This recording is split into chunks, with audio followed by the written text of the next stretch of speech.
네, 프리마켓 뉴욕 2부 시작하도록 하겠습니다. 오늘은 한태현 메리츠증권 과장 그리고 김민 캐스터와 함께 할게요. 어서 오세요. 예, 안녕하십니까. 네, 태반님 시작할 때 썸섭하고 계시던데. 아니 같이 하기로 했어요. 아니 지금 스튜디오 들어올 때부터 지금 이제 표정 저희 3번 카메라 좀 잡아주세요. 표정이 지금 아주 잇몸이 10,000개를 넘어서 가지고요. 오늘 들어오셔가지고 딱 말씀을 하셨습니다. 오늘 목표는 웃기는 거다. 왜? 본인이 즐겁기 때문에. 이미 저는 이미 웃고 있기 때문에 예. 이제 다 같이 웃자 마인드로 이제 가려고. 그러니까 본인이 지금 웃고 있는 이유가 여기 나와서 말씀해주신 종목이나 섹터가 지금 오늘 다 새파래요. 아주 그냥 그 배춧잎이 그냥 파릇파릇하게 5% 2%씩 다 올라가고 있는 중이라서 아주 기분이 좋다라고 하셔가지고 저는 스타트할 때 이렇게 하자 했는데 계속 이렇게 이래가지고 저만 했네요. 참. 알겠습니다. 맞아요, 이거? 일단은 TSMC 잠시 후에 저희가 본격적으로 이야기 나눌 거니까 조금만 참았다가 일단은 조금 전에 8시에 블랙록의 실적이 나왔습니다. 우리 김민 캐스터가 빠르게 준비를 해주고 있다고 하는데 어떤 내용인지 간단하게 좀 들어볼게요. 스튜디오가 너무 들떠있네요. 블랙록 실적부터 한번 열어보도록 하겠습니다. 먼저 조정 주당 순이익 EPS는 13달러 16센트로 집계되면서 예상치 12달러 44센트를 웃도는 결과가 나왔습니다. 매출 역시도 살펴보시면 70억 달러를 기록하면서 시장 컨센서스 예상치인 67억 5천만 달러를 넘어선 수치가 현재 나온 것으로 파악이 되고요. 다만 영업이익률 면에서 23.7%로 예상치였던 36.7%보다 낮게 나왔고 또 전년 동기 대비해서도 낮은 수치가 나왔습니다. 현재 주가 움직임은 선물 시장에서 1.9%대 상승 움직임 보여지고 있습니다. 네, 금융주들의 실적이 어제 오늘 꾸준히 나와주고 있습니다. 약간은 좀 부진하다라는 시장의 평가들이 나오고 있는데 오늘 밤 9시 30분 잠시 후에는 또 다른 금융주들의 실적이 나오죠. 골드만삭스 그리고 모간스탠리의 실적도 나오는데 저희가 나오는 대로 바로 정리해서 또 여러분들께 속보로 알려드릴 테니까요. 여러분들 채널 고정해 주시면 좋을 것 같습니다. 네. 본격적으로 TSMC 이야기 더 이상 안 하면 안 될 것 같아요. 근데 블랙락에 대해서 좀 더 말씀을 드리고 싶어가지고 블랙락 같은 경우에는 이제 여러분들도 다들 알고 계시는 그런 유명한 ETF들을 이제 운용을 하고 거기서 수수료를 이제 받는 그런 그런 기업들이기 때문에 지금 블랙락이라든지 아니면 우리가 지수 사업자라고 부르는 기업들이 많이 있습니다. 근데 현재 우리가 AI에 많이 들떠 있고 그런 부분에 있어서 AI 관련돼 가지고 엄청나게 무조건 AI 이런 얘기 많이 하는데 지금 시장에서는 국내도 마찬가지고 글로벌도 마찬가지고 ETF에 대한 투자가 많이 확대되는 모습도 보이고 있고 이 수수료 시장이 저희 증권사 직원분도 나와 계시지만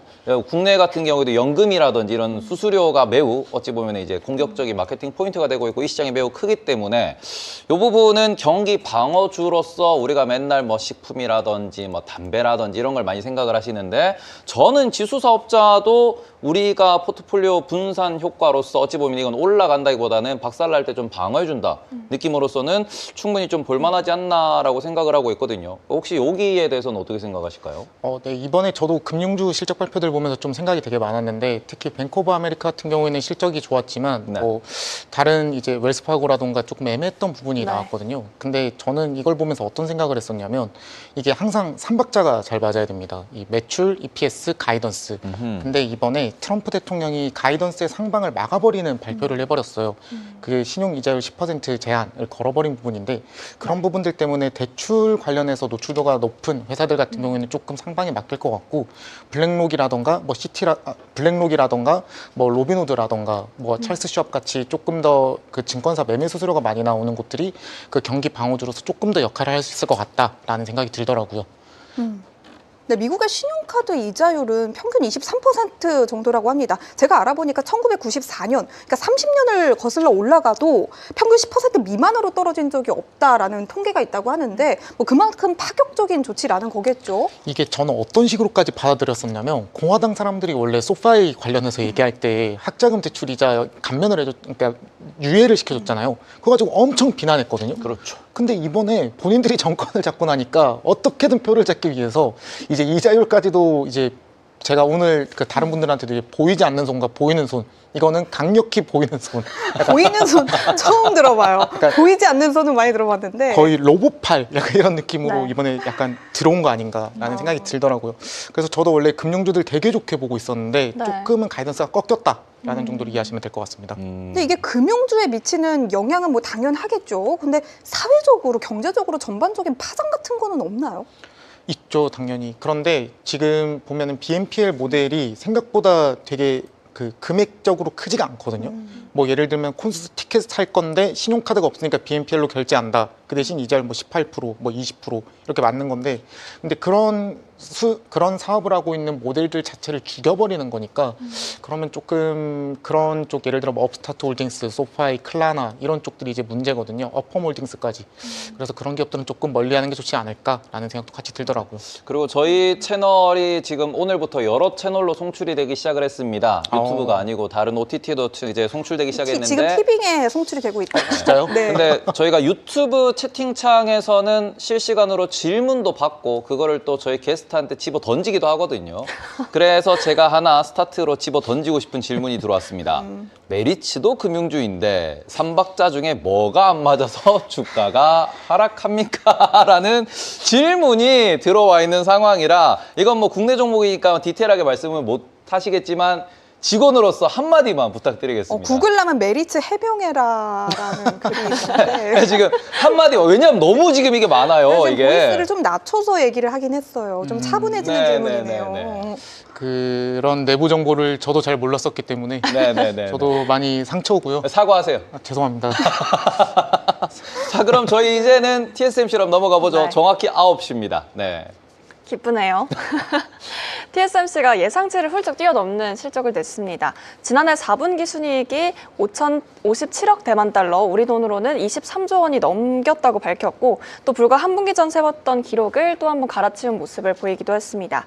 매출은 약 48조 7천억 원, 영업이익은 약 26조 3천억 원으로 집계가 됐고 매출은 20% 넘게 또 영업이익 면에서는 30% 넘게 늘었습니다. 반도체 업종 전체를 봐도 압도적인 사실 수익성인데 우리가 뭐 TSMC 실적이 잘 나올 것이다라는 기대와 예측은 모두가 거의 하고 있었잖아요. 그런데 좀 시장에서 궁금했던 내용은 이 미래 공급 방안에 대해서 조금 뭔가 이 부족에 대한 해소를 얼마나 구체적으로 내세울 것이냐, 어닝콜에서 이거에 대한 그림을 또 만족할 만한 수준으로 낼 것이냐라는 점이 궁금했을 것 같은데 그 점을 좀 충족했다고 보시나요? 그 질문이 뭐 조금 더 캐펙스를 많이 늘려야 될 것 네네. 같은데 뭐 많이 늘렸을 것 같냐라고 하시는 거죠. 네. 그러면 일단 그거는 수치적으로 명확하게 이제 뭐 520억에서 560억 달러 향후 3년 동안 하겠다라는 얘기가 분명히 나왔었기 때문에 그러면 그 부분은 일단 패스하면 될 것 같고, 사실 이번에 보면서 제일 충격적이었던 거는 마진율입니다. 마진율이 62.3%까지 올라왔거든요. 그럼 62.3%라는 말이 사실 이게 진짜 말도 안 되는 수치라고 생각을 하고 있고, 광고 회사들도 사실 이렇게 나오기 힘들어요. 그럼 광고 회사들, 뭐 카지노 이런 굉장히 고정 비용이 낮은 회사들만 가능한 GPM이라고 생각을 했었는데 이번에 62.3까지 올라오면서 거의 엔비디아와 맞먹는 수준까지 올라온 거죠. 저기 질문이 있습니다. 방금 PD님이 인이어로 야, 엔비디아는 70%잖아 라고 하셨어요. 더 잘할 거라고 생각한 거죠, 엔비디아는. 아. 항상 시장이 기대감보다 더 올라가야 되는데 이번에 네. TSMC 컨센은 61% 정도였거든요. 아, 근데 이게 엔비디아는 소프트웨어 기업이고 설계하는 기업이고 그쵸? 근데 여기서 TSMC는 공장을 직접 돌리는 기업이란 말이죠. 그쵸? 이게 원자재를 사서 기계를 돌려서 반도체를 만드는데 영업이익 3, 40%만 나와도 대단하다고 할 텐데 그쵸? 60%란 말이죠. 이게 이게 말이 되는 숫자냐라는 생각이 너무 들어가지고 사실- TSMC는 뭐가 특별한 거예요, 이게 지금? TSMC만 할 수 있는 기술들이 있다 보니까 지금 네. 2나노, 3나노 뭐 제가 인텔을 별로 좋아하지 않는 이유가 인텔은 아직까지 이제 그 고공정으로 올라오지 못했거든요. 네. 그러면은 그런 부분에서 지금 할 수 있는 기업, 2나노까지 할 수 있는 기업이 누구냐라고 하면 지금 영상에 나오고 있는 웨이퍼를 저렇게 찍어낼 수 있는 기업이 사실 TSMC밖에 없습니다. 그러면 TSMC 말고 이제 다른 파운드리에서 잘해줘야 되는데 사실 삼파가 그렇게 뭐 삼성 파운드리가 그렇게까지 잘할지 잘 모르겠고, 그리고 지금 엔비디아 입장에서는 TSMC의 물량을 확실하게 잡아야 되는 상황이기 때문에 TSMC한테 조금이라도 더 높은 영업이익률을 주더라도 주더라도 무조건 계약을 해야 되는 거죠. 그래서 지금 뭐 AMD도 사실 되게 원하고 있을 거라고 생각을 하는데 아마 쉽지 않을 것 같고, 이런 62.3%까지의 마진율이 나오기에 굉장히 저도 이렇게까지 높을 거라고 생각은 안 했는데 생각보다 더 높아서 이거는 좀 잘 즐기면 되는 상황이지 않나라고 생각하고 있습니다. 사실 다른 기업들은 뭔가 내부 유출, 뭔가 인재 유출 이런 말이 굉장히 많은데 TSMC는 정말 이 독보적인 기술을 갖고도 그런 얘기가 진짜 안 오가는 것 같아요. 어디서 들으셨어요? 그 인재 유출. 어디서요? 뭐 삼성전자라든지 뭐 그런 기업들은 사실 뭐 중국으로 넘어간다 이런 말들이 그냥 공공연하게 나오잖아요. 뭐 국내 기업을 말씀하시니까 제가 말을 못 하겠는데 근데 TSMC 같은 경우에도 지금 이게 인재 유출에 대한 이야기가 정말 많은 게 중국 최대 파운드리 기업이죠. SMIC 맞죠? 근데 그쪽의 사장님도 TSMC 출신이시고요. 네. 그다음에는 지금 이제 대만과 중국이 워낙 가깝다 보니까 이제 TSMC 출신 기술자들이 SMIC에 정말 많이 가 있습니다. 그러니까 이거를 TSMC 내부에서도 혹은 대만 정부에서도 되게 지금 단속을 하고 있는 상황이기 때문에 인재 유출은 매우 TSMC에 심각한 상황이다. 라는 점은 한번 확인을 해보셨으면 좋겠다. 근데 이제 사실 이게 말이 아다르고 어다르다고 이게 유출과 이동이 사실 한 끗 차이라고 생각을 하는데 요즘 뭐 시장의 이런 흐름을 봤을 때 인재가 유출되는 게 너무 부정적으로 보기보다는 어떻게 보면 약간 자연스러운 현상 중에 하나가 아닐까라는 생각도 좀 들거든요. 그런데 이게 CTO라던가 뭐 기술 책임자 같은 사람들이 이제 다른 경쟁사로 넘어가게 되면 그건 유출이 맞잖아요. 그렇긴 하죠. 그리고 또 뭐 가장 대표적인 예시로 뭐 오픈 AI의 CTO이자 뭐 공동 창업자 중 하나였던 일리아 슈츠케버 이제 노벨 화학상이었나요? 그거 받았던 이제 그분이 이제 다른 쪽으로 넘어가니까 오픈 AI의 경쟁적 자체가 없어져 버리는 기업의 상황이 타격이 나거든요. 확실히 되는 거는 맞기는 맞는 것 같아요. 엄청 크죠. 슈츠케버는 지금 AI 업계에서는 샘 알트만보다 훨씬 더 위대한 사람으로 평가를 받고 그쵸. 있고 그 사람이 우리가 막 얘기하는 알파고를 만들었고 그리고는 또 이게 또 넘어가가지고 지금 오픈 AI를 하고 난 뒤에 또 넘어갔다가 메타로 갔어요. 메타 주가 왜 이래요? 메타는 정말 명확하게 얘기할 수 있는 부분이 많은데 네. 많이 얘기했던 것 같습니다. 아니 네. 근데 인재가 유출되는 과정 속에서 AI 시장이 조금 더 발전할 수 있다는 우리가 조금 긍정적인 포인트도 노려볼 수 있지 않나요? 그런데 이게 예를 들면 이런 거예요. 그 워렌 버핏이 만약에 죽으면 버크셔 해서웨이가 계속해서 유지는 되겠지만 그 회사가 동일한 회사라고 보기가 되게 힘든 거잖아요. 그렇죠. 그러면 그런 것처럼 반도체 CTO들도 혹은 더 기술 책임자들이 자꾸만 해서 다른 회사로 빠져나가면 그 회사의 가치가 떨어지기 때문에 이제 트레이딩적인 측면에서는 되게 어려워지는 거죠. 그래서 AI 산업 자체로는 되게 커지는 거 분명히 맞을 수 있는데 근데 이게 투자적인 관점에서 봤었을 때는 굉장히 악재가 맞습니다. 제가 방어해드리려고 했는데 방어가 안 되네요. 우리가 인정을 하는 걸로 정리를 한번 한 가지 해보겠습니다. 더 여쭤보고 싶은데 사실 TSMC가 미국에 생산 거점을 두는 문제에 대해서도 협상 테이블에 좀 올라왔다 얘기가 있잖아요. 생산 이전 문제는 좀 어떻게 될 거라고 보십니까? 사실 그거는 하면 안 된다라고 저는 생각을 하고 있고요. 지금 뭐 지정학적 이슈로 살짝만 이제 넘어가서 얘기를 해보면은 베네수엘라 얘기도 그렇고 지금은 이제 이란이 가장 얘기가 많이 나오고 있죠. 이란 같은 경우에 사실 진짜 침공 직전인 것 같아요. 그 지금 외신들 나오는 거 보면은 영국에 주둔해 있던 미국군들이 어디로 갔는지 모르겠다. 그러면 어딜까를 생각해 봤었을 때 지금 이란이라는 게 가장 많이 나오고 있고 지금 대만도 사실 네. 뭐 한국이랑 비슷하게 휴전 국가죠. 그래서 중국이랑 굉장히 좀 중요한 그 지정학적 이슈가 있는 상황인데 이러한 걸 해결하기 위해서는 지금은 그 기업이 굉장히 중요한 역할을 해줘야 된다고 생각을 하고 있거든요. 네. 그러면 TSMC가 만약에 미국으로 완전히 공장 이전을 한다 같은 문제가 생겼을 때에는 대만을 더 이상 지켜줄 게 없다라는 부분도 있고 그리고 대만이 그 최저임금이 낮아요. 그래서 최저임금이 낮은 걸 바탕으로 TSMC가 더 원가가 낮은 부분도 있어서 그러면 TSMC 입장에서도 대만에 계속 있는 게 지금으로서는 더 맞을 것 같다라고 생각하고 있습니다. TSMC 최신 뉴스에는 그 얘기는 하더라고요. 미국에 증설을 하고 뭘 하고 이런 거보다 지금 수요가 너무 터져가지고 그쵸. 오히려 대만에 더 집중적으로 증설을 하겠다. 핑계일 수 있겠지만 네. 그런 식으로 대만에 계속해서 첨단 공정 2나노를 증설하겠다. 뭐 이런 이야기를 하고 있다는 점도 보시면 될 것 같고요. 지금 채팅창이 아주 난리가 났습니다. 저희가 채팅창에서 도대체 이제 질문해달라라는 말씀을 계속 드려가지고 난리가 난 것 같은데요. 이게 지금 저희가 그 중간에 이렇게 외신 뉴스를 전해주신 저희 윤우쿠 씨도 여기 지금 퇴근을 안 하시고 지금 밖에 앉아가지고 채팅창에서 지금 카다이프가 어쩌고 두쫑크가 어쩌고 이러고 계셔가지고 아 그럴 수 있다 퇴근하셨으니까라고 생각을 했는데 PD님도 여기서 지금 PD님이 여기 지금 국밥집에서 두쫑크를 판다 이러고 지금 계셔가지고 지금 아니 말이 나온 김에 우리 다 두쫀코 한 번씩 먹어봤는데 질문이나 한번 드려볼까요? 원래 와이프 있고 여자친구 다 먹어봤다고. 맞아요. 이게 되게 유명한 밈이 있더라고요. 어떤 남자가 솔로인지 커플인지 알고 싶으면 두바이 존더 쿠키 먹어봤냐? 만약에 안 먹어봤다고 하면 마라탕 먹어봤냐? 하나 더 있습니다. 요화정 먹어봤냐? 요화정. 그거 세 개를 먹어봤으면 100% 여자친구가 있는 남자다. 셋 다 남자랑 먹은 나는 뭐지? 아 그래요? 남자랑 드셨어요? 아 저는 살면서 두바이 존더 쿠키를 딱 한 번 먹어봤는데 네. 그 한 번이 민캐스터가 그 귀하다는 진짜요? 두바이 존더 쿠키를 오픈런해서 저를 사다 줬습니다. 근데 저는 개인적으로 그때 테이머님 없으셨어요? 알겠어요. 비밀이. 아니, 죄송해요. 잠깐만. 아니, 죄송해요. 알겠습니다. 네.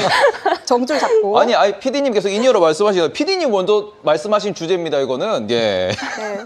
정줄 다음은 잡고 제가 TSMC 로 구해드려야겠네요. 돌아와서. 근데 TSMC 관련돼가지고 일단 제가 미리 그 지난 월요일 방송 때도 말씀을 드렸고, 그 다음에는 지금 채팅창에서도 많이 궁금해 하시는 분들이 있습니다. 뭐냐 그러면은 TSMC 알겠다. 좋은 거 알겠다.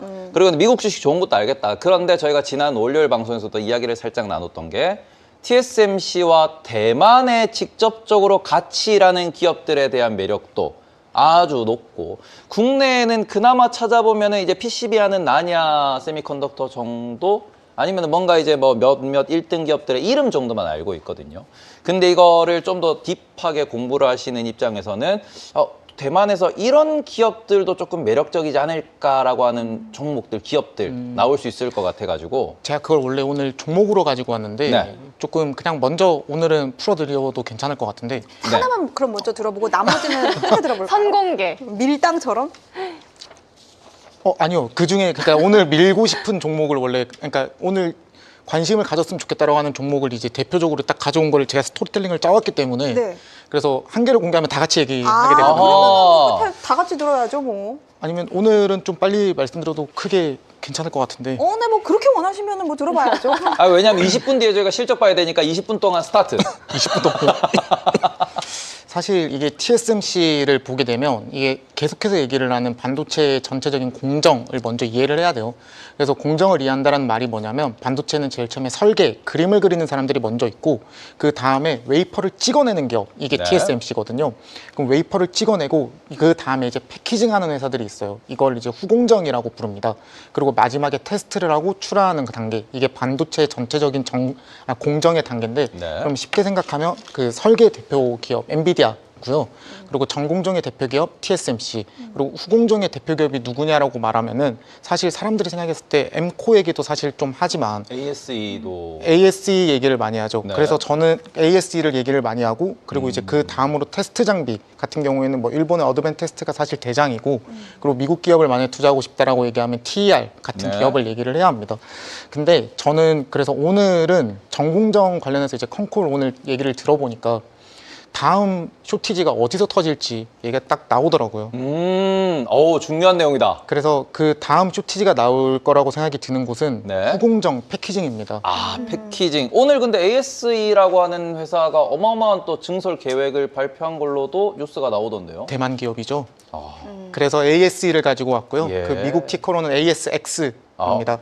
그래서 사실 이런 기업들, 이 기업 말고도 사실 되게 많거든요. 뭐 전공정으로 보려고 해야 될 때는 홍콩에 상장되어 있는 ASMPT, 그리고 뭐 대만에 상장되어 있는 웨이퍼 캐리어하는 뭐 구동 같은 회사들도 분명히 있는데, 뭐 이터널 머티리얼스 이런 기업들도 대만의 밸류 체인에 많이 들어가 있는 회사들이에요. 포토닉스, 뭐 포토제스트 관련해서 할 수 있는 기업들을 봤었을 때 그 되게 많이 엮여 있는데, 이게 일본 기업이랑 경쟁을 했을 때 압도적으로 이길 수 있는 대만의 기업이 뭐냐라고 딱 얘기를 하면 일단 전공정에서는 TSMC가 나와야 되고요. 후공정에서는 ASX가 나와야 됩니다. 그래서 ASX 같은 경우에는 사실 그 최근에 그 GPU의 칩 탑재 과정이 굉장히 복잡해졌거든요. 네. 그럼 복잡해졌다라는 말이 뭐냐면 옛날에는 웨이퍼를 찍고 이걸 다이로 이제 잘라서 네. 팔면 끝이었어요. 네. 근데 그게 아니라 HBM 이제는 GPU로 넘어가게 되면 GPU도 스택 쌓아야 되고, 그리고 HBM도 쌓아야 되는 네. 상황이 돼버린 거죠. 그러면 이걸 결국에 쌓고, 그럼 패키징이라고 하는데 이걸 같이 쌓고 마지막 테스트까지 동시에 할 수 있는 기업이 누구냐라고 말하면 이 기업이 나옵니다.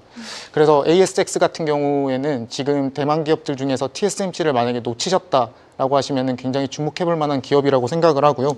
이게 최근에 주가가 많이 올라서 많이들 조금 이거 왜 이제서야 말하지? 라고 생각하실 수도 있는데 사실 지난주, 지지난주에 많이 오른 거고요. 9월부터 지금까지 많이 올랐다라고 하지만 ASX는 현재 2배 올랐고요. 샌디스크는 9월부터 지금까지 7배 올랐습니다.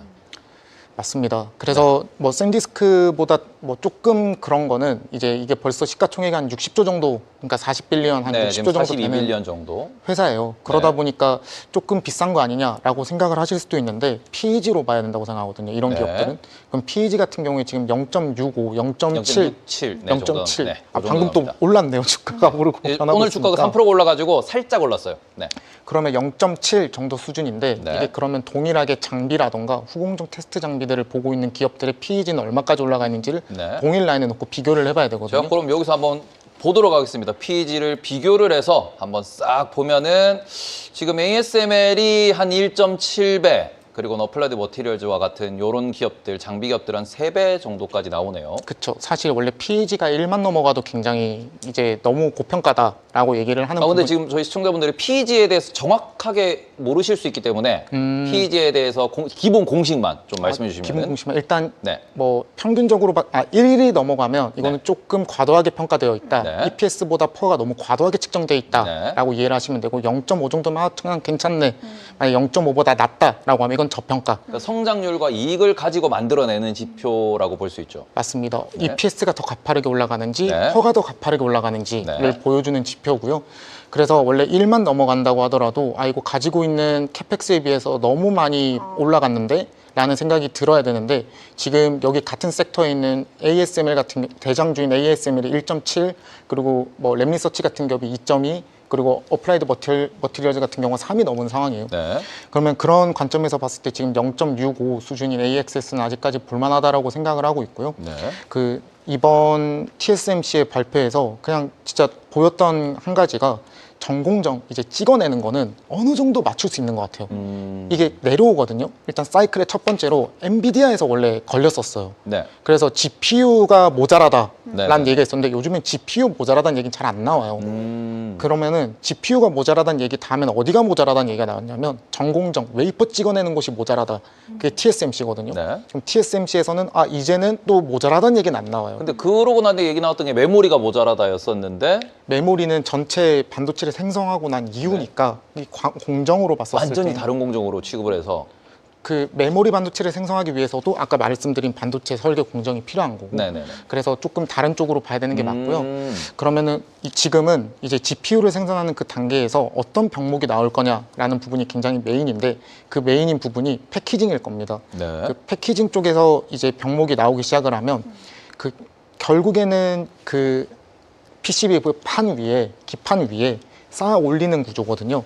이 쌓아 올리는 기업들 중에서 전 세계에서 매출액이 가장 많이 나오는 기업이 어디에 있냐라고 하면 대만에 있습니다. 네. 그 기업이 ASX. 네. 그래서 오늘은 약간 TSMC의 실적 발표와 컨커를 보면서 어떤 기업을 또 쇼티지로 봐야 될까라고 했을 때 약간 이 후공정 쪽을 메인으로 보시면은 또 한동안 괜찮을 것 같다라는 생각을 가지고 있습니다. 댓글에서 질문이 하나 나왔는데 PEG는 과거 데이터 위주던데라고 하는데 이거에 대해서도 답변을 좀 주실 수 있나요? 그렇죠. 원래 지표들 같은 이런 데이터, 이 숫자들 같은 경우에는 과거가 기반이에요. 그래서 과거가 기반이고 앞으로 얼마나 더 가파르게 올라갈 거에 대한 이야기가 굉장히 메인이거든요.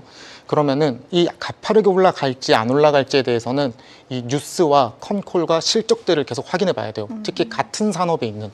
그런데 오늘 TSMC의 실적 발표를 봤었을 때 매출액이 YOY로 35.9%가 증가했고 캐펙스를 향후 3년 동안 520억 달러를 추가 투입한다라고 얘기를 하거든요.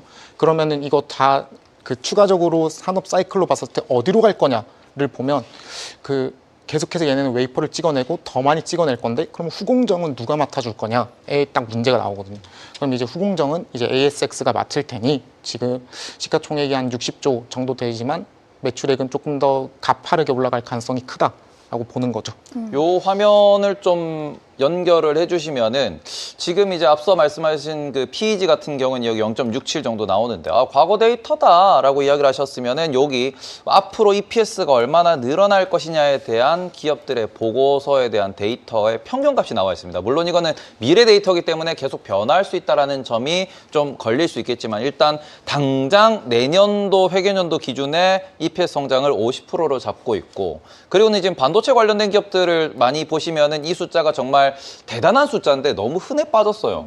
앞으로 AI 반도체 관련된 기업들의 5년 평균 성장률을 대충 30%, 엔비디아 경우는 40%를 잡고 있어요.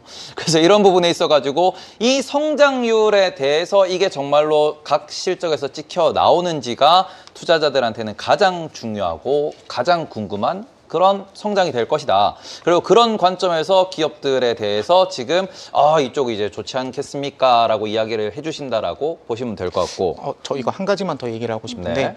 이 PS가 가파르게 상승하기 위해선 두 가지 조건이 필요하거든요. 어우, 네. 그럼 첫 번째가 P가 올라가야 돼요. 프라이스. 네. 네. 그리고 두 번째가 퀀티티, 양이 증가해야 P와 되는 Q죠. 거죠. 그래서 PQ라고 표현을 하는데 지금 같은 경우에는 P와 Q가 동시에 상승하고 있는 모습이 나오고 있어요. 일단 Q 같은 경우에는 TSMC의 매출액에서 이번에 확인이 됐고요. 그럼 TSMC가 전체적으로 하는 게 웨이퍼를 찍어내는 건데 매출이 36% 가까이 늘어났다라는 거니까 Q가 늘어나고 있는 게 분명히 확인되고 있고 Q가 늘어나고 있는 게 확인됐고 P 같은 경우에는 지금 왜 확인이 되고 있냐면 AI가 그러니까 GPU로 넘어가면서 패키징 공정이 되게 다양해졌고요. 쌓아야 되니까요. 그러다 보니까 단가가 올라가기 시작했어요. 그러면 AI 패키징 할 때 공정이 늘어나고 단가가 늘어난다라는 말은 하나 생산을 할 때 매출액당 단가, 즉 ASP가 올라간다. 그러니까 제품 믹스가 올라간다라는 표현이 되는 거거든요. 그래서 P와 Q가 동시에 상승하고 있는 종목이 굉장히 매력적인 종목들인데 그게 이번 후공정 패키징 쪽에서 확인이 되고 있는 부분이 있어서 한번 말씀을 드려보고 싶었습니다. 그러면은 일단 스토리로 가져왔다라고 말씀을 하셨어요. 지금은 이제 ASE 한 종목만 말씀해 주셨는데 지금 얘기하면서 중간중간에 많이 섞였지 않나요? 뭐 TSMC, 지금 아직 본격적으로 시작을 안 하신 건 거죠? 좀 당황스럽네요. 제가 종목 한 4, 50개 가지고 오실 거라고 생각을 했었던 건지. 아니 오늘 저희 그 시청자분들께서 아주 기대를 많이 하셔가지고 아까 등장하실 때 탈수 계획까지 나왔어요. 탈탈탈 털어야 된다라는 이야기가 나왔기 때문에 아마 PD님이 말씀하셨겠죠, 그 얘기는. 아니 그러면 저도 질문 하나만 마지막으로 드릴게요. TSMC의 이번 컨퍼런스 콜을 보니까 AI가 굉장히 실질적이고 지속 가능하다라는 표현이 여러 차례 강조가 된 걸로 알고 있습니다. 일각에서는 여기에 대해서 TSMC가 AI가 단기적인 트렌드가 아니라 좀 장기적인 성장 기회임을 강조하려고 한 것이다라고 하는데 그 말인즉슨 AI 특수가 제한적일 수 있다. 반도체 시장 전체의 성장은 아직까지 AI라는 단어를 빼면은 설명이 좀 어렵다라는 비판들도 있습니다. 여기에 대해서는 어떻게 설명이 필요할까요? 좀 과감하게 말하면요. 그런 비판은 들을 이유가 없다 정도입니다. 제가 들으면 안 되는 거를 네. 안 되는 걸 듣고 와버렸네요. 왜 그러냐면 저희는 효율성 혁명의 시대에 살고 있어요. 그래서 효율 혁명의 시대에서 살고 있다 보면 지난주 이제 CES 젠슨왕 대표의 발언들 그리고 이번 주 JP 모건 헬스 쪽의 이제 발언들을 보면 어떠한 내용들이 계속해서 메인으로 나오고 있냐면 AI를 활용해서 기존에 있었던 불편했던 것들을 줄이겠다. 대표적으로 자동차 직접 운전 안 하고 자율화 하겠다. 그리고 약 개발하는데 10년 걸리던 거 6개월, 1년 만에 개발하겠다. 이렇게 지금 불필요한 걸 굉장히 줄이고 있거든요. 근데 약간 AI 시대에 반도체 관련해서 얘기할 때 AI를 빼고는 말할 수 없다. 그건 너무 당연한 말인 게 약간 밥 짓는데 쌀 빼고 해라. 약간 이 정도 수준이거든요. 그래서 그런 얘기들은 이런 뉴스들을 판단을 하실 때 어떤 부분들을 보시면 좋냐면 이게 제가 한 쿼터라고 말씀을 드렸잖아요. 네. 그래서 분기 단위로 이제 계속해서 뉴스들을 볼 때 뉴스들을 팔로우할 때 지속적이고 반복적으로 이 관련해서 좋은 내용이 나온다면 그 뉴스들은 좋은 뉴스들입니다. 그래서 이 다음으로 이제 넘어가는 게 피지컬 AI. 그래서 이제 실제적으로 저희가 살아가는 삶에 있어서 영향을 주는 AI 쪽으로 연결이 되는데요. 그러면은 이제 엔비디아가 엔비디아 카도 분명히 만들 거고 로봇으로 이제 파출부도 만드는 시대가 분명히 언젠간 올 거예요. 지금은 너무 많이 땡겨 쓸 필요는 없다고 생각하고 그러면 그런 것들이 이제 숫자로 확인되는 시점들이 올 텐데요. 그 숫자로 확인하기 전에 그 장비들이 양산이 되기 위해선 테스트 장비들도 분명히 필요합니다. 그러면 그 테스트 장비들도 충분히 주의 깊게 봐야 되는 시점들이고 AI 트렌드가 지금 단기적이라고 하기에는 벌써 이제 한 3년, 4년 정도 되고 있죠. 그러면은 이걸 통해서 실제로 저도 이제 제미나이랑 GPT를 둘 다 쓰는데 진짜 편해요. 그 편하다는 게 이제 블로그 검색을 잘 안 하는 것 같아요. 옛날에는 뭐 하는 법 이런 걸 이제 검색을 해봤거든요. 네이버 주가가 빠질 것이다. 네이버는 오늘도 악재가 나왔지만 아까 채팅창에서도 네이버 얘기 있더라고요. 전 좀 깜짝 놀랐어요. 그걸 탈락했다고? 약간 오늘 진짜 그 부분은 뭐 다른 뉴스 찾아보시면은 참 재밌는 얘기가 많더라. 우리나라 AI를 네이버가 못한다더라. 그런 뉴스도 있었다라는 점 말씀드릴 수 있을 것 같고, 지금 뭐 계속해서 더 추가적으로 뭐 기업들에 대해서 이야기를 하시려고 하는데 지금 중간에 잠시 전달할 뉴스가 있다라고 하셔서 네. 요것도 섞어서 또 대답해 주시면 좋을 것 같아요. 어떤 뉴스죠? 잠깐 나오긴 했지만 이 트럼프 대통령이 반도체 관세에 서명했다는 내용도 확인이 됐습니다. 25% 관세를 매기겠다고 한 건데요. 미국 기술 공급망에 도움이 안 되는 반도체는 미국에 그냥 거쳐가기만 해도 관세를 물리겠다는 내용입니다. 미국의 언론들은 사실상 이 엔비디아의 중국향 AI 반도체 수출을 염두에 둔 조치다라고 얘기했고요. 또 AMD AI 칩도 포함된 것으로 후속 보도가 나왔습니다. 트럼프는 8개는 해주되 25%를 미국이 가져오는 구조다라고 언급을 했고, 또 미국 안에서 쓰는 데이터 센터용이나 연구 개발용 반도체는 제외가 되지만 삼성전자나 SK하이닉스 같은 이 국내 반도체 기업들에게도 영향이 갈 수는 있겠죠. 그리고 궁극적으로 엔비디아 밸류 체인에 있어서 이런 기업들이 좀 하방 압력을 받을 것이다라는 우려감이 커지고 있는데, 실제로 어느 정도까지 그 영향력이 클지가 좀 걱정이 되거든요. 저는 이게 굉장히 숫자로 투자를 하는 걸 좋아하기 때문에 결국에 매출액이랑 EPS를 메인으로 항상 중심을 잡고 보는데요. 지금 엔비디아에서 중국으로 가는 H200 판매량 공식적으로 0이잖아요. 네. 그러다 보니까 지금 주가가 더 떨어질 거다라고 생각하지는 않고 상방으로 가는 부분에서 조금 막힐 수도 있겠다 정도로 생각이 들고요. 그리고 저 얘기가 언제든지 또 바뀔 수 있어요. 25% 한다고 했을 때 저희 4월달 다 기억하시잖아요. 타코인가요? 네, 이번엔 빅맥.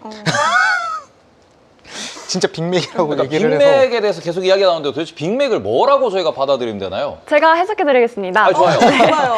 트럼프 행동이 이 노이즈 대비해서 영향력이 상당히 제한적일 때 쓰는 말이라고 합니다. 그래서 그러니까 타코 다음은 빅맥이다. 임기 중반이 다가오고 있다라는 뜻입니다. 김민 위키네요. 좋은데요? 알겠습니다. 맞나요?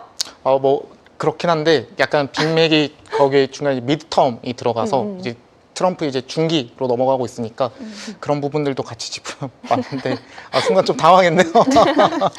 네, 그렇게 보시면 됩니다. 우리 그래서 한태영 과장님이 신혼이시라서 네. 저희가 너무 귀엽게 했을 때 반응을 하시면 안 된다고 합니다. 뭐 양해 부탁드릴게요. 저도 살아야죠. 그거 때문이었어요. 그렇다고 하시네요. 회식 때 말씀해 주셨어요. 괜찮습니다. 저는 벽을 보고도 말을 잘하기 때문에. 죄송합니다. 네. 제가 괜히 이런 걸 강요하면 안 되겠네요. 알겠습니다. 그러면은 저희가 한 과장님이 나오실 때는 아주 그냥 딱딱하게 부탁드려요. 네, 알겠습니다. 네, 알겠습니다. 그래서 지금 일단 관세에 대한 이야기가 나오는데, 관세 판결에 대해서 되게 뭐 불법이다 어쩌다 이야기가 나오면은 이제 그럼 품목관세로 이야기가 나올 거란 말이죠. 그 부분에 있어서 반도체는 품목관세를 따로 매기겠다라는 이야기도 계속 했었고, 이게 또 지금 현재 뭐 중국산 뭐 아니면은 뭐 한국산, 일본산 이런데 뭐 15%씩 30%씩 관세가 붙어 있는데, 그게 이제 뭐 상호관세라고 표현하죠. 그게 없어지고 품목관세로 넘어간다라고 했을 때, 그럼 이것도 어찌 보면은 투심을 또 해칠 수 있는 부분인데, 만약에 또 이렇게 질문하면 당연히 그렇게 얘기할 것 같아요. 미국이 반도체 필요하잖아요. 그럼 매겨봤자 뭐 가격 올림돼요라고 하실 것 같은데. 아니요, 저는 어떤 생각을 가지고 있었냐면 네. 저는 이제 주식쟁이잖아요. 네. 그럼 이런 걸 듣자마자 수혜주 누구야? 이 생각부터 하거든요. 수혜주 뭡니까? 수혜주 그러면 기존에 GPU 많이 가지고 있는 네오 클라우드네 딱 나오더라고요. 이미 깔아놓은. 그쵸. 또 이제 저번에 한번 학습 효과가 있잖아요. 이거 만약에 이미 미국이 목하게 맞겠다라고 뭐 비싸게 팔겠다라고 얘기하면 코어이브, 뭐 네비우스 이런 이미 GPU 가지고 있는 기업들한테 다시 임대하겠죠. 이미 겪어봤었던 일이잖아요. 그래서 보니까 코어이브가 또 올라가는 거예요, 주가가. 그래서 또 몰래 이렇게 임대를 또 늘리고 있군이라고 생각을 하고 있었죠. 저희 그런 관세 식으로. 판결 이야기가 나온 김에 여기에 대한 이야기도 좀 추가적으로 해볼까요? 또 연기가 됐습니다. 여기에 대해서 뭐 일각에서는 너무 중대한 사안이기 때문에 사회적인 파급 효과가 너무 크기 때문에 조금 더 생각할 시간이 필요하다라고 좀 이유를 설명을 하고 있고, 일각에서는 트럼프 대통령이 뭔가 뒤에서 꼼수를 뭔가 마련하는 시간을 벌어주는 게 아니냐라는 지적들도 있습니다. 시장의 불확실성은 더 커지고 있는 상황인데 이게 언제쯤 어떻게 결과가 나올지 물론 아무도 모르겠지만 조금은 우리가 예단을 해볼 수 있는 포인트가 있지 않을까요? 이게 저는 법원이 오히려 올바른 선택을 했다라고 생각을 하거든요. 만약에 이번에 이거 위헌이다라고 발표했었으면 트럼프가 바로 You are fired 일 수도 있어요. 그리고 너도 해고 이렇게 바로 이제 던져버릴 수도 그럼 있어요. 나중에 위헌이라고 하면은 그렇게 안 하나요? 위헌이라고 말해도 이제 행정명령 바로 때리겠죠. 그 이제 베센트랑 이제 뒤에 가가지고 아 우리 어떻게 하지? 블라블라블라. 벤스랑 같이 이제 모여가지고 지금 남의 나라 대통령도 그냥 납치해 오는 게 트럼프인데 국제법도 다 무시하는 사람인데 이게 뭐 국내에서 뭐 좀 위헌이라고 말해도 미국법 따위야. 그렇죠. 눈도 안 깜빡할 겁니다. 그리고 바로 이제 파푸 이런 얘기도 할 거고. 그럼 결국 위헌이라고 결과가 나와도 트럼프 대통령은 자기가 원하는 방식으로 한다는 말씀이신 거네요. 그렇죠. 그래서 어차피 원하는 방식으로 할 거니까 제가 보기엔 어떤 식으로 이제 흘러갈 것 같냐면 조건부 위헌 이런 식으로 나올 것 같아요. 아, 약간 최악은 아닌 적당한 수준의. 그렇죠. 그런 법원 입장에서도 어느 정도의 본인들의 권위를 지키고 싶잖아요. 아, 그렇죠. 이렇게까지 일을 벌려놨는데 갑자기 뭐 트럼프 너가 다 맞았어 이렇게 할 수는 없잖아요. 그렇죠. 그러면 이제 막 조건부 위헌이라고는 얘기를 하고 그러면 행정명령으로 이렇게 한다면 이거는 합법이다. 뭐 이런 식으로 얘기를 한다거나 좀 교묘하게 빠져나갈 그 길을 만드느라 아마 어제 발표 안 했지 않나 싶고 원래 어제 발표 안 하고 오늘 한다는 얘기도 있었거든요. 그런데 아마 오늘도 잘 모르겠어요. 이거는 제가 알 수 있는 영역은 아니니까. 그런데 아마 이게 위헌이든 합헌이든 이게 그렇게까지 합법이든 그렇게까지 시장에 영향을 미치지 않을 것 같아요. 어제 뭐 PPI도 뭐 보면서 별로 생각보다 영향을 주지 않았던 것처럼 오히려 그거보다 아까 말씀드렸던 관세 영향이 좀 더 클 것 같고 그리고 진짜 이란 공격할지 안 할지 되게 클 것 같고 그리고 이번 주에 또 그린란드 관련해가지고 셋이서 모였잖아요. 잘 안 됐잖아요. 잘 안 돼도 또 어떻게든 해결해야 될 것 같아요. 누가요? 제가 보기엔 미국이 그린란드 결국에 가져갈 거라고 보거든요. 아, 그럼 지금 뭐 덴마크랑 뭐 나토랑 다 그린란드에 군사 모아놓은 거는 뭐 결국 아무 쓸모 없이 되는 거네요. 미국이 탁 하면 또 어떻게 될지 모릅니다. 그래서 아니 근데 그 부분에 대해서는 유럽 내에서도 지금 이거 뺏길 수 있다라는 의견이 꽤 많더라고요. 제가 이 이야기를 하면 제가 좀 약간 역사 덕후다 보니까 네. 저도 역사 덕후. 역사 좋아하세요? 저 역사를 진짜 좋아하는데 일단 애초에 그린란드가 왜 덴마크 거야 되는지 그거부터가 납득이 안 됩니다. 그 확인해 보면 원래 아이슬란드 거였는데 그쵸? 노르웨이가 아이슬란드를 점령을 하면서 그쵸? 아이슬란드가 가지고 있던 그린란드까지 노르웨이로 넘어갔는데 그쵸? 덴마크 노르웨이 왕국이 되면서 그쵸? 덴마크 노르웨이 아이슬란드 그린란드까지 다 본인들께 네. 됐다가 이제 또 나눠줬죠. 나눠지면서 네. 그 상황에서 아이슬란드 독립, 노르웨이 독립 네. 그리고 덴마크가 노르웨이는 그대로 가져간다 네. 구조가 됐었잖아요. 근데 보면은 식민지잖아요. 네. 그러면 왜 굳이 덴마크 거인 거지가 오히려 더 이해가 안 되고 현재는 그린란드가 이제 식민지라기보다는 자치령이다. 그쵸. 네, 이게- 식민지라고 표현하시면 이제 안 돼요. 근데 그린란드가 이렇게 말했대요.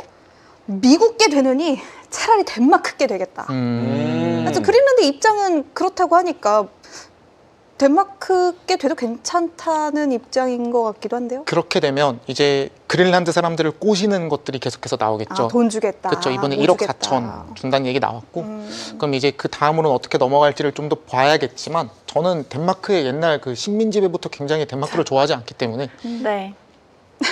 저는 오히려 미국이 더 낫다고 생각합니다. 아, 미국이 더 낫다. 아니, 옛날에 제국주의 시절에 그 뭐 영국이나 프랑스나 덴마크나 이런 역사를 좋아하신다 그러니까 찾아보면은 아주 그 잔인한 족속들이긴 합니다. 맞아요. 네, 저희 밑에 나왔네요. 네, 프리마켓 뉴욕은 품격 고품격 역사 경제. 방송입니다. 아 근데 경제를 알고 우리가 투자를 하려면 인문학을 잘 알아야 되기 때문에 그쵸. 그런 부분에서 당연히 이 정도도 이야기할 수 있는 거 아닙니까, PD님? 많이 너무하신 거 아니에요? 저 혹시 잠시 실적 지금 발표. 골드만 네, 삭스 맞아요. 지금 실적 발표가 골드만삭스랑 나와서 모간스탠리 확인해 실적 보도록 나왔죠. 하겠습니다. 네. 네. 먼저 지금 나온 대로 살펴보도록 하겠습니다. 먼저 조정 주당 순이익 EPS는 14달러 1센트로 집계됐고요. 예상치인 11달러 62센트를 웃도는 수치가 나왔지만 매출 쪽에서는 현재 134억 5천만 달러를 기록하면서 시장의 예상치인 144억 9천만 달러를 하회했습니다. 결과값이 그렇게 좋지는 않은 것 같아요. 유유유. 갑자기? 지금 골드만삭스 주가를 보시면 프리마켓에서 그래도 강박권으로 나름 잘 버텨주는 모습을 보여주고는 있습니다. 저희가 뭐 앞서서 살펴봤던 금융주들이 워낙 좀 실적이 잘 나왔는데도 주가가 빠지는 상황을 보다 보니까 뭐이 정도면은 어느 정도 좀 선방을 해주고 있지 않은가라는 생각도 드는 것 같은데 모간스탠리도 함께 이어서 좀 봐볼까요? 현재 모건 스탠리는 올라가고 있는 중이고요. 네. 골드만삭스는 실적 발표하고 빠지는 중이더라. 근데 뭐 이미 금융주가 골드만삭스 좀 올라가고 다시 있잖아요. 또 올라가네요. 네, 네. 근데 금융주가 이미 실적 발표를 하면서 이게 이번 주 내내 좀 조정을 받아서 네. 이거는 금융주가 오늘은 그래도 좀 반응이 오. 좋다 정도로 네. 보여지고요. 모건스탠리 실적도 간단하게 볼까요? EPS는 2달러 68센트로 예상치를 웃돌았고요. 매출 같은 경우도 179억 달러로 예상치를 상회하는 수치로 나왔습니다. 전반적으로 실적도 잘 나왔고 뭐 주가도 정비례해서 잘 가는 흐름을 나타내주고 있는데 뭐 골드만삭스 강보합권에 머무는 것 보다가 갑자기 모건스탠리 1.5%탁 치고 올라가주는 걸 네. 보니까 조금은 더 시원한 느낌이 드는 것 같기는 합니다. 은행주들의 부진이 조금씩 뒤로 갈수록 나아지고 있는 것 같긴 한데요. 이게 확실히 그 주식 매매 수수료 쪽에 이제 노출이 많이 되어 있는 기업일수록 실적이 잘 나오고 있는 것 같은데요. 아 근데 확실히 골드만삭스 방금 얘기해 주신 주식 매매, 주식 트레이딩이 매출치가 주식 트레이딩 부분만 기준으로 보면은 예상치가 3.6빌리언이었는데 골드만삭스가 트레이딩 부서가 매출이 4.3빌리언이 나왔어요 지금. 야 골드만삭스는 실적이 진짜 잘 나왔다라고도 볼 수 있을 것 같은데 이거 어떻게 평가하십니까? 아, 그게 분명히 맞고 그리고 네. 올해는 뭐 골드만삭스, JP모건 이렇게 대형 IB들이 그 IPO를 주관하는 회사들 입장에서 굉장히 대여들이 많거든요. 그래서 돈을 많이 벌어들일 수도 있을 것 같은데 아까 말씀드렸던 것처럼 그 이자율 관련해서 좀 지금 걱정되고 있는 부분들이 있어서 금융주에 대한 관심도가 조금은 떨어진 것 같은 것 같습니다. 네, 일단 지금 그래서 개인적으로 그냥 골드만삭스랑 모건스탠리의 실적만 놓고 봤을 때는 골드만삭스는 야 이번에도 정말 실적 잘 나왔고 그리고는 특히 골드만삭스가 이제 IB로 이제 분류가 되다 보니까 투자은행으로 분류되다 보니까 이 주식 관련된 이 수수료 사업에 있어서 시장에서 관심이 많은데 요 관련된 주식 트레이딩이라든지 아니면 그 관련된 수수료 사업에서 골드만삭스는 확실히 엄청난 성장을 보이고 있다. 이게 작년, 재작년부터 계속 골드만삭스가 이 분야에서 엄청 파이를 키우고 있는 부분을 좀 많이 보였는데 진짜 잘하고 있다라고 보실 수 있을 것 같습니다. 그러면 혹시 금융주 중에서 보유하고 계신 거 있으실까요? 금융주 저는 비밀입니다. 더 이상 제가 자꾸 제 종목을 얘기했더니 그걸 자꾸 방송에서 얘기하시길래 그거는 투자 비밀이거든요. 아니 저 TSMC 엔비디아 들고 있는 거 전 세계 사람이 다 알고 있는데. 저는 비밀로 할래요. 알겠습니다. 네. 저희 실적 얘기가 나온 김에 실적 얘기 하나만 더 여쭤보면 어떨까 싶은데 뭐 금융주 이번 주에 전반적으로 실적이 나오지만 다음 주부터도 뭐 기대할 만한 종목들이 굉장히 많습니다. 뭐 워너브라더스 3파전이 좀 격화되는 가운데 넷플릭스의 실적도 주목이 되는 것 같고 뭐 존슨앤존슨, 비자, 뭐 프록터앤갬블, 인텔 등등 뭐 투자자들이 많이 가지고 계시는 종목들이 대거 포진이 되어 있는데 뭐 그중에서 우리 한태영 과장님이 유난히 이 종목이다. 조금의 실적 지켜보자 하시는 종목이 있나요? 방금 말씀 주신 거 한 번만 더 목록을 한 번만 주시죠. 다음 주에 나오는 기업들 중에서 넷플릭스, 프록터앤갬블, 비자, 존슨앤존슨, 인텔 이제 5개 언급을 드렸어요. 하나 더 얹읍시다. 다음 주에 뭐요? 실적 나오는 뭐- 웨스턴 디지털. 웨스턴 디지털 요거 말 안 했네요. 네, 딱 웨스턴 디지털만 볼 것 아이, 같고 역시. 그거 붙이면 당연히 웨스턴 디지털 하겠죠. 그럼 웨스턴 디지털 빼면 누가 준비할까요? 넷플릭스? 솔직히 별로 다 안 좋을 것 같아서 왜요? 넷플릭스는 그 워너브라더스 그거 때문에요? 그쵸. 에비타 비율로 따져봤었을 때 갑자기 이름을 띄워주시네요. 이럴 때 다시 한번 홍보해드리는 거죠. 네, 저는 사실 그 미국 주식도 그렇고 굉장히 편향이 심하거든요. 근데 지금 말씀 주셨던 기업들, 특히 넷플릭스 같은 경우에는 워너브라더스 인수 관련해서 돈을 너무 많이 쓴 부분이 분명히 나오고 있고 그래서 좀 조심을 해야 된다라고 오히려 더 생각을 하고 있고 만약에 반등이 나오면 오히려 네. 낚시일 가능성이 굉장히 높은 시장 상황이거든요. 그래서 내러티브랑 숫자를 같이 확인을 해야 되는데 지금 넷플릭스는 오히려 조금 더 위험할 것 같고 뭐 프록터앤갬블 이런 거는 워낙 가치주적 성향이 짙기 때문에 어닝 플레이를 하는 종목은 따로 아닌 것 같고요. 그렇죠. 그리고 또 말씀 주셨던 게 인텔은 인텔은 원래 안 좋아하시니까. 지금 너무 패스할까요? 테마주예요. 인텔 지금 너무 비쌉니다. 네, 진짜. 너무 이게 이상하게 움직여요. 지금 PR이 뭐 몇백 배였던 것 같은데 네. 인텔 가지고 계신 분들은 뭐 어떻게 해야 돼요? 인텔은 그 숫자적으로는 해석을 할 수가 없어요. 인텔의 뭘로 실적이 해석을 해야 될까요? 정치 테마로 봐야죠. 네. 그래서 트럼프가 인텔을 얼마나 많이 언급해주고 네. 인텔을 얼마나 살려줄 거냐 이런 내용들을 봐야 되는 종목이지. 트럼프 관련주로. 그렇죠. 아까 저희 구은우 캐스터가 언급해 주셨던 것 중에서 테슬라 FSD 이제 구독제로 바뀐다 얘기 나왔었잖아요. 네. 그러면 그 얘기가 나오면 사실 그럼 이제 테슬라가 FSD 한번 팔고 끝이 아니라 구독제 모델로 안정적인 수익을 가져갈 수 있는 회사로 바뀔 수 있겠구나라고 생각을 하면 주가가 튀어야 되잖아요. 그렇죠. 빠졌잖아요. 네. 이런 이유가 뭐냐면 이게 숫자로는 해석하기 굉장히 어려운 영역에 있는 종목들이다라고 생각을 하고 있고요. 그래서 인텔 같은 경우에는 진짜 저는 어떻게 생각을 하냐면 실적이 잘 나와서 올라도 안 이상하고 떨어져서 네. 올라도 안 이상해요. 그렇죠. 예, 그렇게 생각을 하고 매출이 떨어져도 안 이상하고 올라도 안 이상해요. 네. 그런 기업들은 이제 숫자로 판단하기 어렵다라고 얘기를 드리고 있는 거고. 지금 말씀하시는 걸 좀 더 과장되게 해석한다 그러면은 인텔은 MP 머티리얼즈와 다르지 않다. 다르지 않아. 다르지 진짜요? 않아요. 예. 그렇게까지요? 저는 그렇게 생각해요. 히토류도 사실 뭐 얼마나 생산될지 모르고 뭐 CRML이랑 같지 않다라고 말하면은 제가 그것까지는 아닙니다라고 했을 것 같은데 그 리튬 아메리카스 이런 것까지 얘기하면 그것까지는 아닙니다라고 얘기했을 것 같은데 여러분 인텔은 포트에서 배제하셔야 된다고 합니다. 이거 맞나요? 아니 근데 MP 머티리얼즈도 나름 뭐 투자할 만하다고 생각을 하고요. 타이밍 잘 타면요? 사실 이번에 히토류 그린란드 뺐잖아요 만약에. 네. 그럼 히토류 진짜 생산해요. 그렇죠. 그러면은 MP 머티리얼즈 이제 한 60불까지로 다시 올라왔잖아요. 그러면은 뭐 CRML 같은 기업은 거의 2배 가까이 올라가고, 그러니까 그린란드에서 히토류 생산할 수 있는 능력 가지고 있는 기업들. 그래서 정치 테마 관련해서 투자를 하시는 거에 대해서도 저는 뭐 그렇게 부정적인 생각을 가지고 있지는 않는데 숫자로 투자할 수 없다는 거죠. 크게 부정적인 아니요, 말씀 아닌가요? 그 만약에 중간 선거 때 공화당이 엄청 될 것 같아요. 그러면은 분명 모멘텀은 있다. 모멘텀은 분명히 있어요. 네. 그래서 비중 조절도 하고 뭐 그런 기업에 투자하는 것까지 제가 뭐 말릴 그런 건 아닌 것 같고 다만 이거는 숫자로 투자하는 종목은 인지 아닌지는 구분이 돼야 되니까. 그러니까 이게 우리가 투자를 하실 때 우리 항상 그 말씀드리는 게 뭐냐면은 얘는 팔지 마세요라는 그런 뭐 종목이나 뭐 자산이나 그런 투자 방법이 있을 거고 얘는 깠다가면 파셔야 됩니다라는 그런 투자 방식이 있고 얘는 사면 안 됩니다라는 이제 투자처가 있는데 인텔이 마지막인 인텔은 거예요? 아예 두 번째. 얘는 아예 뭐 투자하신다라는 거는 아직은 뭐 분위기도 좋고 뭐 이게 뭐 뉴스도 있고 하니까 뭐 하시는 거는 자유롭지만 까딱 삐끗하면은 무조건 도망칠 준비를 하셔야 된다라는 걸로 저는 들리거든요. 그 최근에 인텔이 왜 올랐냐 생각해 보면 다 트럼프? 엔비디아 왜 그런 표정으로 쳐다보시죠? 가지고 계신 거 아니죠? 아니야. 가지고 계신 분들이 이런 표정. 뭐 예를 들면 트럼프가 인텔 살리겠다. 그렇죠. 그리고 엔비디아가 인텔 투자하겠다. 그렇죠. 라고 말했을 때 급등했거든요. 또 오늘 이번 주였죠. 애플이 인텔에 설계를 맡겨보겠다. 그렇죠. 맡겨보겠다. 다 의존적이네요, 너무. 근데 그런 기사들은 제가 예측할 수가 없어요. 그렇긴 그쵸. 하죠. 예, 그렇게 해서 만약에 인텔이 꾸준하게 애플을 통해서 뭔가 수익이 난다거나, 그리고 엔비디아도 투자를 한다고 했지 얘네한테 뭔가 매출을 줄 수 있는 숫자는 없거든요. 얘네한테 주문을 맡기겠다 이런 말 나오지 않았습니다. 네. 만약에 그런 말이 나와서 엔비디아가 인텔한테 지속적으로 뭐 주문을 반복적으로 주문을 내겠다라고 말하면 그때는 이제 숫자로 볼 수 있죠. 근데 지금은 그런 단계는 아닌 것 같고요.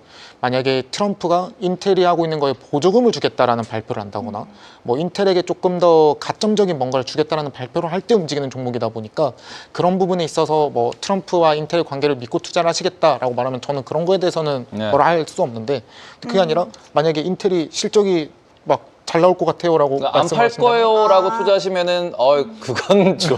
아니 근데 저 너무 명확하게 이해가 됐어요. 처음에 숫자로는 판단할 수 없는 기업이다 할 때는 저거 그냥 나쁜 말 아닌가? 이런 생각이었는데 듣다 보니까 나쁜 게 아니라 뭐 정치적인 모멘텀이 분명히 있기는 한데 그거를 우리가 예단하기는 조금은 그쵸. 어렵기 때문에 그쵸. 약간은 뭐 투자에 개인의 선택이 좀 필요한 부분이다라는 식의 말씀이신 것 같습니다. 맞습니다.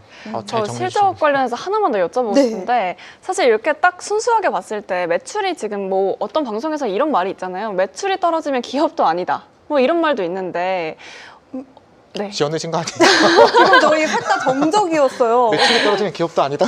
그런 말이 있는데 사실 그러면은 지금 현재 뭐 잠시만 한경 매출 떨어지지 않나요? 말하세요. 제 질문을 들어주세요.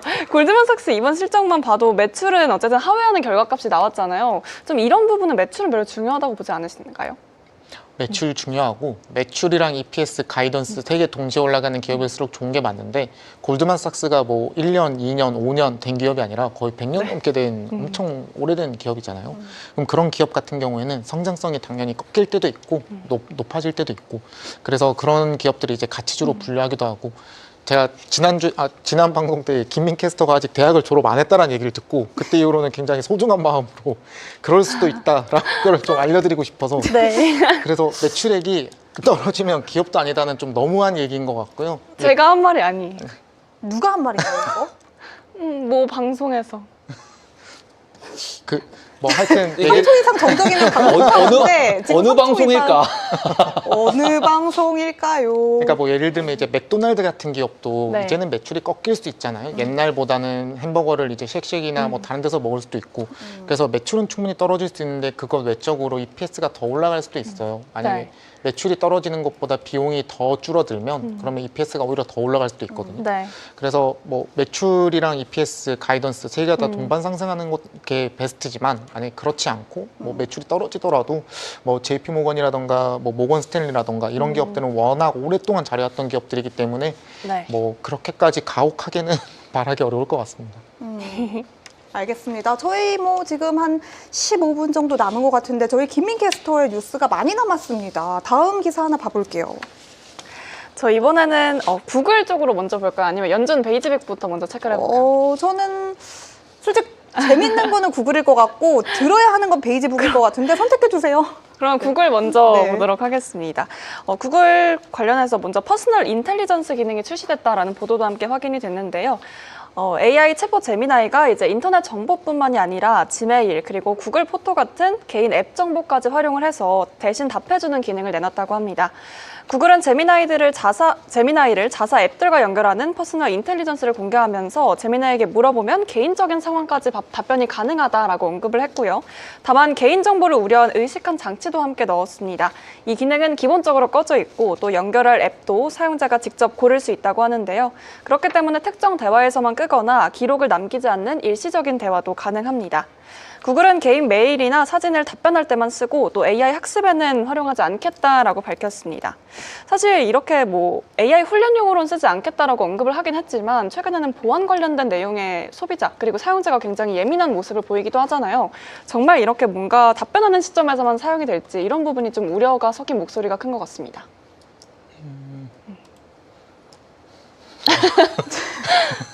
지금 저희 오늘 유난히 정적이 많네요. 저희 오늘 티빙 첫 송출인데 어떻게 얘기를 해야 될지 지금 사실 이 기능 자체가 뭔가 되게 드라마틱하다라고 보는 반응도 있고 뭐 일각에서는 뭔가 그냥 뭐 구글 답네 이렇게 뭔가 표현을 하더라고요. 근데 저는 이거를 보기는 했어요. 세부적인 사항까지는 파악하기가 조금 어렵다고 해요. 예를 들면 제가 저희 엄마 선물 사드리려고 50대 여자 가방 사진을 여러 개를 가지고 있으면 제가 그 가방 취향인 줄 알고 착각하는 경우가 있다고 해요. 그러니까 뭐 이것도 뭐 장점도 있고 단점도 네. 있고 뭐 일장일단인 것 같은데 뭐 어떻게 보세요? 뭐 사실 이거는 그냥 좀 지나가는 뉴스 중에 하나이긴 한데 지금 그냥 구글의 상황을 봤었을 때로 조금 짚어드리면 구글에 이제 새로운 기대감이 하나 또 불기 시작하죠. 제미나이 플러스 이제 구글 쇼핑. 네. 그러면 이제 그런 부분의 데이터가 어디에서 끌어와서 쓸 거냐라고 하면 사용자들을 한 명이라도 더 유치를 하려고 하는 노력이 이런 퍼스널 인텔리전스 같은 기능일 거라고 생각을 하고요.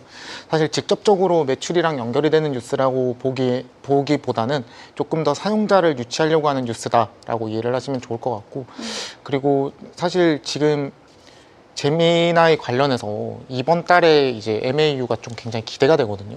얼마나 늘어났을까? 왜냐하면 이게 네. 저희끼리 이제 하는 말인데 네. 저희끼리 한다기에는 지금 보고 계시는 분이 거의 아유, 저희 800분 가까이 우리끼리만 해야죠. 되는데요. 우리끼리만. 저희끼리 하는 말인데 네. 요즘 제미나이 렉이 너무 심해졌어요. 저 제미나이를 안 써서 몰라요. 안 쓰세요? 네, 저는 그럼- GPT 써요. 그 제미나이가 느려지고 GPT가 빨라졌어요. 그건 맞아요. 그건 느껴요. 네. 근데 구글이 그걸 모르지는 않을 텐데. 사용자 수가 급증했다는 뜻일 수 있는 거죠. 아, 네. 그래서 이번 달 MAU가 약간 제 주변 이제 투자하시는 분들 대부분이 지금 제미나이를 많이 쓰거든요. 네. 원래 GPT를 쓰시던 분이 많이 넘어왔어요. 네. 그러고 나서 그 형들이 자꾸 제미나이를 쓰니까 제미나이 렉이 엄청 걸려요. 네. 그러면 봤었을 때 이거 제미나이가 드디어 이제 MAU가 몇 전인가? 근데 저 궁금한 게 GPT랑 제미나이랑 저는 둘 다 써보진 않았거든요. 전 GPT만 써봐가지고 제미나이가 확실하게 뭔가 우위를 점하는 뭔가가 있나요? 숫자적으로 조금 더 정확한 것 같아요. 제미나이가. 그리고 GPT 같은 경우에는 확실히, 그러니까 둘 다 심하긴 한데 GPT가 확실히 환각이 심해요. 아, 네. 환각이라고 말하면은 왜 그러시죠? 네? 약간 제가 물어보면은 사실이 아닌 내용을 답하거나 아, 맞아요. 중간에 말을 바꾸거나 이런 현상이 굉장히 많은 것 같습니다. GPT가요? 네. GPT가 제일 많이 하는 말이 그거라더라고요. 그 되게 유행처럼 짤이 돌아다니는데 예를 들면은 요런 거 많이 하잖아요. 별 2개 붙여가지고. 그게 뭔가 이 미니가 하는 거 아닌가요? 아니 GPT도 별 2개 되게 많이 붙여요. 아, 갑자기. 그렇죠. 아니 근데 예를 들면 제가 하려던 말은 그거예요. 뭐 예를 들면 뭐 한태용 과장님 몇 살이야? 했을 때 뭐 예를 들면 GPT가 뭐 28살이야. 그랬을 때 제가 거짓말하지 마. 제대로 말해. 이렇게 하면은 에헤 어떻게 알았지?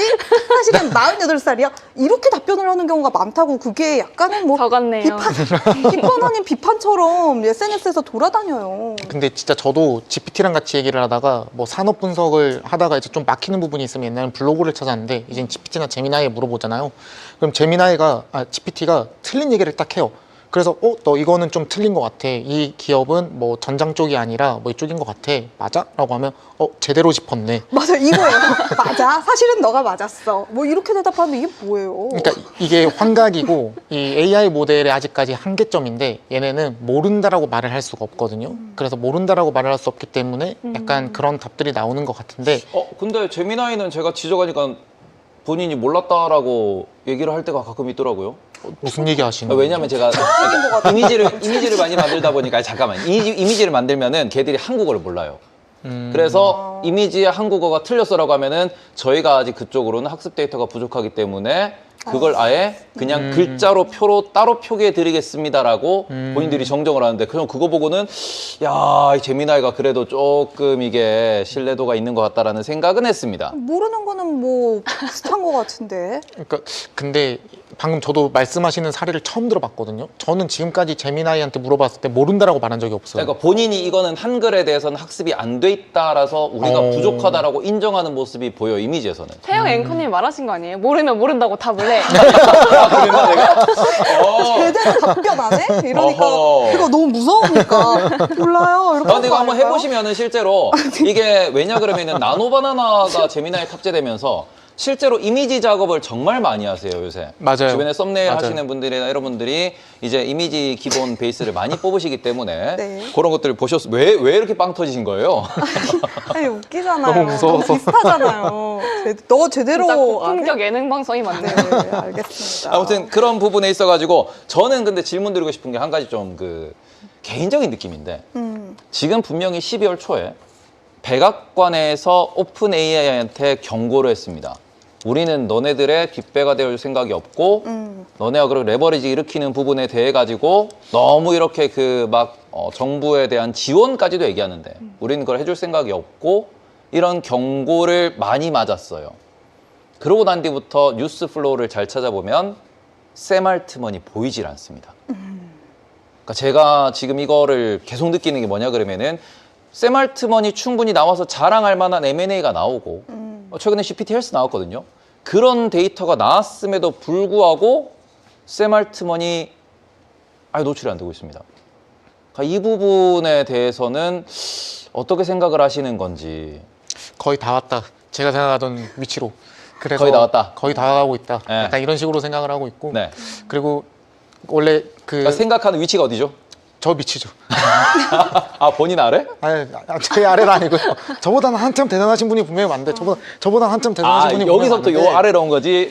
내 밑은 아니다. 그렇죠. 그리고 그 12월 초가 그때예요. 이제 코드 레드 네네네. 나오고 나서 이제 언론 노출이 굉장히 줄어든 시기인데요. 네. 그 이제는 진짜 사활을 걸고 다음 모델을 개발하고 있는 게 아닌가라는 사실 생각을 하고 있고, 그리고 얘네가 지금 현금 흐름이 굉장히 안 좋기 때문에 원래 뭐 3개월 남았다, 6개월 남았다 얘기가 있었는데 아마 내년 상반기일 것 같거든요. 그러고 나서 이제 오라클이 더 이상 자금을 어떻게든 유치를 해올 수 있을까 없을까로 이제 넘어갈 것 같은데, 그러면은 얘네가 IPO를 해야 합니다. 근데 IPO를 할 IPO 정상적인 사람이 아닌 것 같아요. 해도 문제가 아닌가요? 해도 문제, 뭐 안 해도 문제. 그렇죠. 했는데 만약 기업 가치 폭락해버리면 그러면 이제 걔네가 빌린 돈들이 이제 레버리지로 엄청 일으켜놨는데 그걸 이제 갚을 수 있는 여력이 안 된다라고 넘어갈 수도 있고요. 그게 아니라 지금 진짜 GPT에 완전 혁명적인 무언가가 일어나서 신기술. 신기술로 뭐 예를 들면 원래 구글이 그 제미나이가 애플로 들어가기로 했지만 만약에 GPT가 들어간다거나 혹은 이제 근데 또 구글 폰도 나온다고 하잖아요.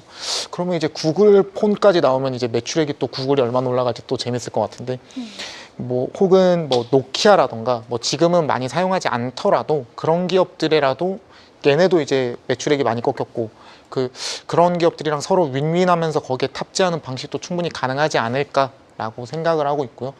저는 사실 이게 충분히 가능하다고 생각을 하는 게 중국 쪽은 이제 딥시크가 잡고 있잖아요. 그러면 이제 유럽 쪽 기업들을 봐야 되는데 유럽 쪽 기업들 중에서 생각보다 되게 돈을 그냥 가치주식으로 벌고 있는 기업들이 되게 많거든요. 사실 뭐 예를 들면 이탈리아 시가총액 1위 기업 뭔지 아세요? 이탈리아요? 페라리 아닌가요? 피앗이라고 그 자동차. 그래서 뭐 그런 게 피아트요. 네, 피아트. 피아트가 1위예요. 네, 페라리보다 더 커요, 걔들이? 그쵸. 오. 그래서 뭐 그런 상황도 있고 뭐 생각보다 이제 알려지지 않는 기업들 되게 많거든요. 그럼 그런 기업들이랑 같이 이제 협업을 해서 뭐 같이 오픈 AI가 살아날 수도 있지 않을까라고 생각은 하고 있지만 지금은 워낙 구글이 압도적인 모습을 보이고 있어서 지금 구글이 계속해서 신고가 뚫고 올라가고 있다라고 생각을 하고 있고요. 이 모습은 아마 1월달 MAU에서 조금 더 명확하게 나오지 않을까 저는 굉장히 기대하고 있는 상황입니다. 매우 중요하게 구글의 혹은 제미나이의 MAU 활성 사용자를 체크해보자라고 이야기를 하셨고요. 아까 근데 저희가 그 뉴스가 정말 많이 남았는데 네. 근데 문제는 아까 반도체 관련돼서 ASX 하나만 하고 네. 나머지를 약간 좀 얼버무리셨는데 뉴스를 들을까요? 종목을 들을까요? 당연히 종목이죠. 그 대만 반도체 기업들 말씀하시는 거죠? 네네네네. 이게 테이버님이 다른 곳에 엄청 얘기를 많이 했대요. 제가 오늘 대만 반도체 얘기해 준다고. 네. 오늘 다 그거 보려고 홍보를 모였대요. 엄청 많이 했습니다. 공부하셔야 됩니다. 네. 이게 근데 이게 전공정을 볼 거냐 후공정을 볼 거냐 거기에 이제 기판을 볼 거냐 네. 이제 많은 순서들 단계들을 따져봐야 되는데요. 네. 일단 여기서 가장 메인으로 봐야 되는 거는 대표 기업입니다. 네. 그래서 대표 기업을 먼저 중심을 잡고 나서 그 밑에 어떤 기업들을 가져갈 것인가에 대해서 고민을 해봐야 되는데요. 저 같은 경우에는 일단 전공정 TSMC, 후공정 그 ASX 이렇게 네. 먼저 박아놓고 나서 네. 그러면 이제 추가적으로 조금 더 디테일하게 대만이 잘하는 게 뭐가 있을까라고 보면 네. 얘네가 그 포토레지스트 국산화 하려고 하고 있는 기업이 네. 지금 있거든요. 네. 그래서 이터널 머터리얼스라고 터널 머티리얼즈. 대만 티커로는 1710 네. 이건 숫자라서 1710, 네. 네 1710이고요. 근데 이런 기업 710. 네, 네. 지금 잡으려고 적어놓고 있어. 네. 이게 포토레지스트 같은 경우에는 원래 네. 일본 기업이 되게 압도적이라고 다들 그쵸? 생각하고 있었어요. 그런데 이게 저번 주에 저희가 잠깐 얘기했었는데 포토레지스트 같은 경우에는 워낙 섬세하고 정밀한 작업이기 때문에 변경해야 되는 게 되게 많아요. 네. 그럼 변경을 하려고 할 때 그럼 일본의 뭐 후지쿠라 같은 뭐 기업들이랑 이제 하려고 하면 왔다 갔다가 너무 오래 걸리는 거죠. 네. 그래서 그런 기업들을 좀 대체하기 위해서 할 수 있는 기업이 지금 이터널 머터리얼스 같은 기업이라고 저는 생각하고 숫자로 있고요. 1710만 기억하시면 될 것 같습니다. 네, 그래서 실제로 지금 이 기업이 TSMC에도 공급을 하고 있고요. 네. 그래서 국산화 그리고 공정 고도화 같은 기업을 보고 싶었을 때는 이 기업 한번 보시면 좋을 것 같고 네. 그래서 지금 대만 기업들 중에서 소재 국산화하고 있는 국산화가 키워드예요. 네. 그래서 메인은 TSMC랑 ASX를 먼저 보고 네. 국산화를 메인으로 가져가는 기업들을 봐야 되는데 네. 그러면 이제 그 5나노미터 이하로 떨어지면은 그 초고순도 화학 소재들이 굉장히 중요해지거든요. 그쵸? 근데 소재 기업들은 그 역사적으로 봤었을 때 식민 지배를 했었던 국가들이 굉장히 잘해요. 뭐 네. 독일이라든가 일본 같은 기업들이 뭐 마루타 뭐 이런 걸 통해서 화학 기업들이 이미 발전을 많이 했거든요. 네. 근데 그 발전을 많이 하는 상황 속에서 대만에서도 이제 초고순도 화학 소재로 넘어가려고 하고 있는 기업이 있는데 그게 LCY 케미컬이라고 네. 1312 1312요. 네. 근데 이게 그 네 자리 티커가 중국에서도 쓰고 있는 걸로 알고 있어서 네, 맞아요. 그래서 검색을 하시면 중국이나 일본이나 이런 기업들이 중복돼서 나올 수 있으니까 이제 이름도 확인하셔야 된다. 네, 맞습니다. 네네. 그래서 LCY 케미컬 네. 같이 보시면 좋을 것 같고요. 그리고 아까 말씀드렸던 ASX가 이제 전 세계 1위 OSAT 기업인데 여기에 보면 이제 뭐 2위, 3위로 내려와 보면 2위가 네. 이제 엠코가 나오거든요. 네. 그래서 제가 저번에 아남전자 엠코 그쵸, 엠코. 말씀을 한번 드렸었고 네. 그리고 그 다음으로 같이 볼 만한 게 SPIL 스필이라고 네. 이 기업도 이제 엠코 대만이요? 다음 3위. 아. 그래서 같이 보면 굉장히 매력적인 기업이라고 생각을 하고 있고요. 네. 그래서 그 투자를 할 때 이제 여러 가지 사업군을 기업들이 많이 가지고 있다 보니까 그 중에서 좀 약간 직접적으로 약간 레버리지를 일으켜서 투자를 하고 싶다라고 네. 말하면 후공정에만 집중하고 있는 뭐 엠코, 스필 이런 기업들 같이 보시면 좋을 것 같고 네. 그리고 마지막으로 테스트 장비 기업을 한번 보게 되면 제가 원래 테스트 장비 얘기할 때 TER, 테러다인 얘기를 굉장히 많이 하거든요. 그렇죠. 자주 하시죠. 테러다인 같은 경우는 이제 로봇 쪽으로도 같이 넘어가기 때문에 테스트 장비 쪽으로 굉장히 좋은데 이 테스트 장비가 뭐 반도체, 메모리 반도체 쪽만 있는 게 아니고 그리고 GPU 쪽만 있는 게 아니고 뭐 여러 가지 쪽으로 많이 있는데 이제 GPU 쪽으로 이제 GPU로 조금 더 넘어가려고 하고 있는 대만 테스트 장비가 하나 있는데 이게 크로마라고 그 티커는 2360입니다. 네. 그래서 이런 기업들도 같이 보시면은 이번에 장비주가 워낙 좋다 보니까 같이 한번 엮어서 보셨을 때 이 산업 속에서 들어가 있는 이 중소형주들 충분히 지켜볼 만하다라고 생각을 하고 있고요. 근데 저는 그 이런 중소형 기업들을 팔로우업을 다들 하고 있지만 저는 메인으로 가져가는 건 항상 큰 종목들이 더 좋다고 생각을 해요. 왜 그렇게 생각을 하냐면 일단 대만 종목들은 팔로우를 하기가 굉장히 벅차기도 해요. 네.